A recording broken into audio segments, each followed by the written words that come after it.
और इसीलिए आज इस चर्चा में, इस संवाद में एक बड़ा प्रयोग हम करने जा रहे हैं।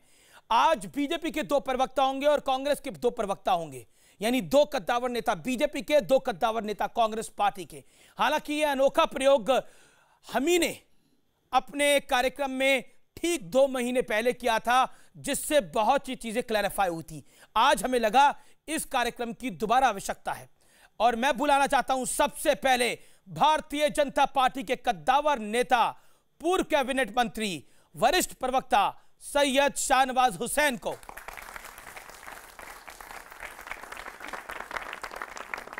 अभिनंदन है शाहनवाज जी आपका। और मैं बुलाना चाहता हूं भारतीय जनता पार्टी के एक और कद्दावर नेता, राष्ट्रीय प्रवक्ता, धुरंधर प्रवक्ता डॉक्टर संबित पात्रा को। उनका भी अभिनंदन है।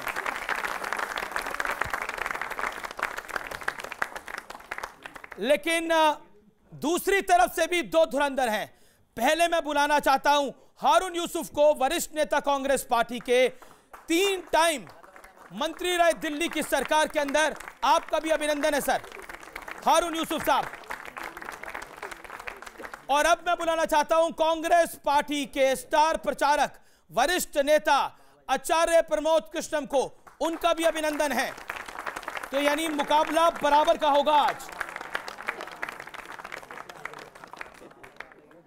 और विषय है हिंसा पर सेकुलरिज्म का एक तरफा चश्मा। लेकिन आगे बढ़ने से पहले आज मैं आपको सीए पर एक ऐसे व्यक्ति के विचार बताऊंगा जिन्हें ना सिर्फ भारत में बल्कि दुनिया के बड़े वकीलों में शुमार किया जाता है।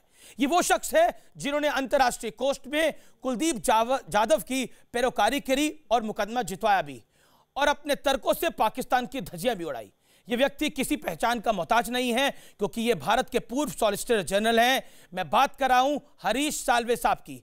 हरीश साल्वे ने हाल ही में सीए को लेकर अपने विचार रखे, जिन्हें आज बताना, जानना, समझाना जरूरी है। हरीश साल्वे कहते हैं कि सीए संविधान के अनुच्छेद 14, 15 और 21 का उल्लंघन नहीं करता। सीए मुसलमान विरोधी कानून नहीं है। साल्वे कहते हैं कि ऐसा कोई कानून या नोटिफिकेशन जारी नहीं हुआ जिससे पता चले कि सरकार मुस्लिमों को देश से निकालना चाहती है। हां, अगर सिर्फ मुस्लिमों से नागरिकता के सबूत मांगने की कोई प्रक्रिया चलाई जाती है तो उसे असंवैधानिक कहा जाएगा, लेकिन सीए में ऐसा कोई प्रावधान नहीं है। ऐसे में सीए को लेकर आखिर विवाद क्या है, मैं इसे समझने में असमर्थ हूं, यह हरीश साल्वे ने कहा।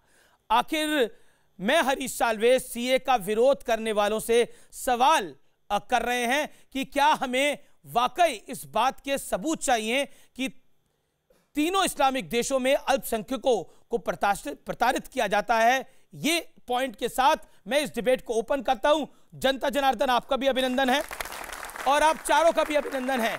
इस विशेष कार्यक्रम में बहस आचार्य जी, हारून यूसुफ साहब, डॉक्टर पात्रा और शाहनवाज हुसैन साहब हम डेली करते हैं, लेकिन इसको मैंने बहस का नाम नहीं दिया, इसको मैंने संवाद का नाम दिया है। मुझे लगता है कि यह संवाद करना बेहद जरूरी है, और यह संवाद करना इसलिए जरूरी है कि जब मुल्क के अंदर कई ताकतें लगी हों मुल्क को बिगाड़ने में, तो सुधारने का काम भी हम सबका है। इसलिए मेरा अनुरोध है कि आज की बहस के अंदर तर्क दिए जाएं और तर्कों पर अपनी बात को रखा जाए। मैं इस बहस की शुरुआत सैयद शाहनवाज हुसैन आपसे करता हूं। सबसे बड़ा सवाल सीए के बाद एक खड़ा होता है कि बीजेपी और मुसलमानों का रिश्ता क्या है, और जो दिल्ली में हुआ वो किसी से छुपा हुआ नहीं है। जवाब देखिए, बीजेपी का भारत के मुसलमानों से वही रिश्ता है जो इस मुल्क से मोहब्बत करने वाले हिंदू से है।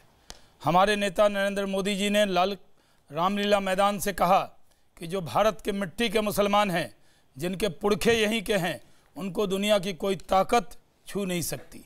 हमारे नेता अमित शाह जी ने कहा ये देश जितना मेरा है उतना मुसलमानों का है।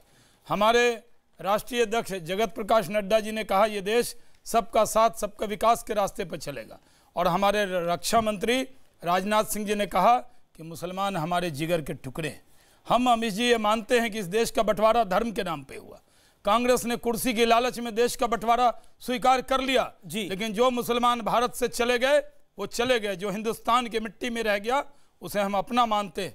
और एक पैमाना है, जो इस वतन से प्यार करेगा भारतीय जनता पार्टी उससे प्यार करेगी, और कोई पैमाना नहीं। बिल्कुल आपकी सारी बातें सही हैं।